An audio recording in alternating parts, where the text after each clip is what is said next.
What is up, guys? This is Kubloc here. That was my editor response for Motivate. And before I get into why I think I should be in Motivate, I'm going to give Nick Rican a little shout out here. Thank you for giving me and everybody else the opportunity to go for your team. Looking forward to see who turns out on top because I think this team is going to be awesome. So, getting into why I think I should be in Motivate. When I first started playing Call of Duty, I tried getting into sniping, feeding, and that was like back in Modern Warfare 3. After trying that for a while, I realized I wasn't really all that good at it after many attempts. After sniping and feeding, I tried getting into trick shotting because I figured, well, maybe I'm better at this. After trying that out, I wasn't very good at that, so I figured, well, I'm going to try an edit.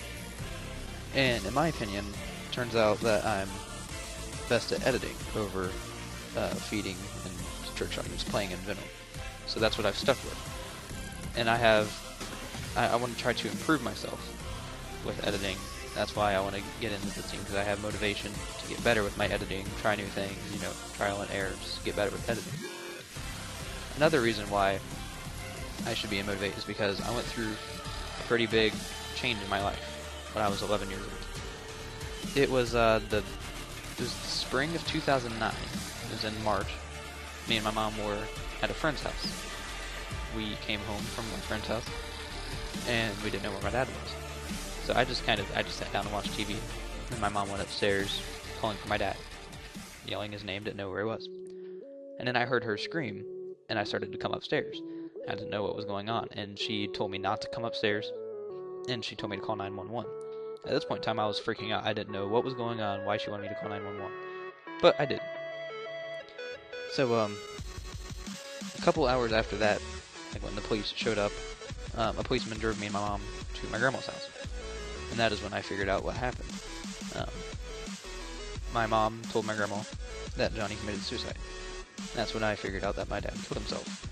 So, you'd think that if like this big, like a life-changing event happened to an 11-year-old, then their life would just go down the drain because, they're still young, so things can affect them more than it would if it were like a teenager or something, So, when this happened, I was scared. I was really upset, obviously. But what changed me for my life not to go down the drain is I surrounded myself with positive people. I believe that positive people can change your outlook on life. And I surround myself with positive people day in and day out. My friends and just my family, everybody that I'm affiliated with. Also, I'm involved in Boy Scouts, and a lot of people think, like Boy Scouts is gay. That's not necessarily the situation. I've been in it since I was about 4th grade. And my Scoutmaster, his name is Mike, and he's like 37, and he acts like a 16-year-old. He's a really awesome guy, and he was like my new father figure in my life.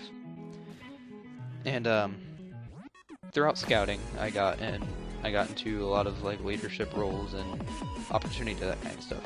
I'm involved in the National Honor Society of Scouting called the Order of the Arrow. I've been to National Youth Leadership Training, and I've staffed Boy Scout camp for the past 2 years, and I've volunteered at like over 15 different Cub Scout camps. So leadership definitely changed my life too, getting involved in all the stuff in scouting. The program director at the camp that I work at, his name is Ben. Every single morning, whenever we have our staff meetings, he tells us to smile. He tells us a smile is contagious. And I completely 100% agree with that. If you surround yourself with positive people who are always smiling, always there to support you, then your life is bound to be better than it would be. So, that experience in my life has motivated me to, in a sense, become a better person, to continue life, to not be always in the dumps. To just have a positive outlook on life in general. You only live life once, but if you live it right the first time, then once is enough. Now, it's not like I tell you guys this story to make everybody feel bad for me or anything. That's not my intention whatsoever. This was just my personal story to communicate to you guys, the viewers, what motivates me in life, because that's what this team is all about. So, yeah, thank you guys for watching. See you later.